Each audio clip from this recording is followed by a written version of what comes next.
Bismillah walhamdulillah. Assalamualaikum warahmatullahi ta'ala wabarakatuh. Bertemu kembali kita dalam pendidikan Islam tingkatan 2. Tajuk pembelajaran pada hari ini ialah pelajaran 26 yang berkaitan dengan akhlak. Tajuk kita ialah muliakan ibu bapa dan bahagiakan keluarga. InsyaAllah kita akan belajar tajuk ini. Dalil nakli kewajipan beradab kepada ibu bapa. Bagaimana firman Allah Subhanahu wa taala di dalam surah An-Nisa ayat 36. A'udzu billahi minasy syaithanir rajim. Wa'budullaha wa la tusyriku bihi syai'an wa bil walidaini ihsanan wa bizil qurba واليتامى والمساكين والجار ذي القربى والجار الجنب والصاحب بالجنب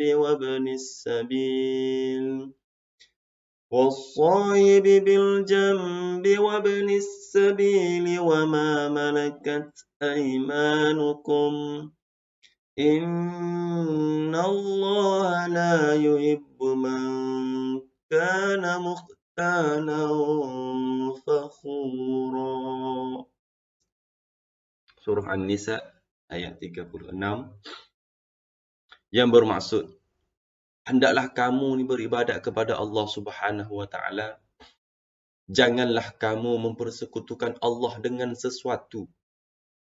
Hendaklah kamu berbuat baik kepada ibu bapa dan kaum kerabat, anak yatim, orang miskin, jiran tetangga yang dekat dan jauh, rakan sejawat, orang musafir yang terlantar dan hamba sahaya yang kamu miliki. Sesungguhnya Allah Subhanahu wa taala tidak suka kepada orang yang sombong, takabur dan membangga diri. Ini dalil daripada Allah Subhanahu wa taala nak menceritakan bahawa janganlah kamu menyekutukan Allah Subhanahu wa taala. Yang mana Allah minta kepada umat ni, hamba-Nya, supaya berbuat baiklah kepada ibu bapa, kaum kerabat, anak yatim, orang miskin, jiran, rakan sejawat, orang musafir dan juga hamba yang kamu miliki. Mana kena berbuat baik. Ini perintah Allah Subhanahu wa taala. Dan jangan kamu bersikap sombong, takabur dan bangga diri atas nikmat yang Allah Subhanahu wa taala bagi kepada kita. Baik. Cara beradab kepada ibu bapa dan keluarga. Okey, dilihat satu persatu hati, lisan dan perbuatan. Dari segi hati macam mana? Cara kita nak beradab kepada mak ayah dan keluarga kita. Lihat, kita kena sentiasa menjaga hati dan perasaan daripada sifat membenci. Kita kena prihatin dan selalu mengambil berat dan bertanya kabar. Tak kira dekat ataupun jauh, kita kena ambil berat dan tanya kabar, sihat ataupun tidak ibu bapa kita dan keluarga kita. Selalu ceria dan menunjukkan muka yang manis di hadapan mereka, agar mereka tenang dengan keadaan kita. Mereka happy, gembira dengan kegembiraan kita. Kena selalu ceria. Tidak perlu bermasam muka ataupun bersifat sombong dengan ibu bapa dan keluarga kita yang lain. Baik. Dari segi lisan, macam cara beradab kepada ibu bapa dan keluarga, kita bersopan santun dengan nada suara dan intonasi yang lemah lembut. Menggunakan suara yang lemah lembut. Tanya, Assalamualaikum, Mak, apa khabar? Contoh. Tidak menyanggah percakapan ibu bapa dan dengar sepenuh perhatian. Maksudnya tidak menyampuk apabila ibu bapa kita bercakap.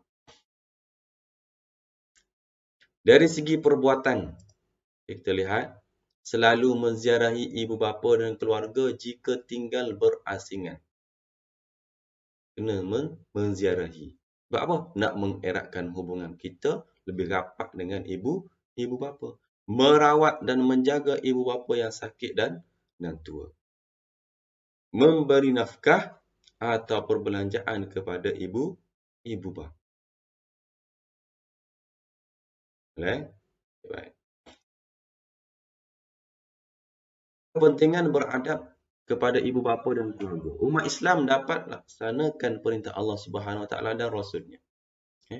Umat Islam dapat membentuk individu yang berjaya di dunia dan di akhirat, membina kewibawaan diri, menjadi contoh teladan kepada orang lain. Itu kepentingan beradab. Amalkan membaca doa ini setiap kali, tak kira bila.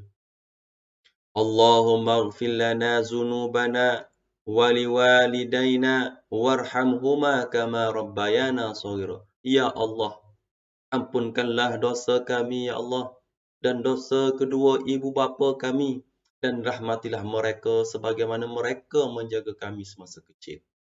Baca doa ni. Baca. Amalkan. Selepas solat. Kita penderhakaan kepada ibu bapa. Kerana apa kita derhaka kepada ibu bapa? Kerana kita kurang penghayatan agama dalam kehidupan. Serta tidak dapat membezakan antara baik dan buruk. Kurang menghayati pengajaran agama di sekolah kerana tidak mengamalkan apa yang dipelajari. Belajar agama sekarang hanya untuk lulus saja, tetapi tidak menghayati pengajaran dalam pembelajaran tersebut. Jadi kena ambil berat benda ni. Yang ketiga, terpengaruh dengan perlakuan rakan yang negatif serta perilaku budaya barat yang mencemarkan budaya masyarakat Islam. Itu punca dia.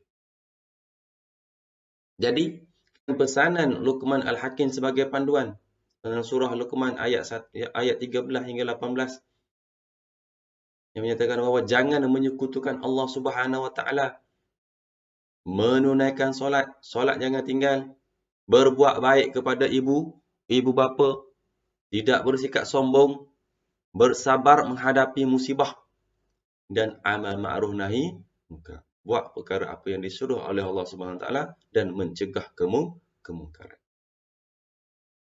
Akibat tidak beradab kepada ibu bapa dan keluarga. Kita lihat. Apa akibat dia apabila tidak beradab kepada mak ayah dan keluarga? Dari segi individu, kita mendapat kemurkaan Allah Subhanahu Wa Taala kerana melanggar perintah Allah Subhanahu Wa Taala. Disisih dan dibenci oleh ibu bapa dan keluarga. Berdosa besar dan mendapat balasan neraka jika tidak bertaubat. Itu individu. Dari segi masyarakat akan dipandang hina oleh masyarakat lain. Anggota keluarga berpecah belah dan susah mendapatkan pertolongan. Kehidupan masyarakat menjadi huru-hara dan banyak berlaku gejala sosial ni dalam masyarakat apabila tidak beradab kepada ibu bapa. Dari segi negara tidak akan maju kerana runtuhnya institusi kekeluargaan. Negara tidak akan aman dan makmur kerana rakyat tidak bersatu padu. Kemerosotan ekonomi kerana perbelanjaan besar untuk pemulihan akhlak.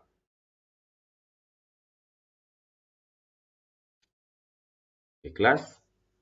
Itu sahaja untuk kali ini. Okay, sekian. Terima kasih. Jangan lupa like dan subscribe. Assalamualaikum warahmatullahi taala wabarakatuh.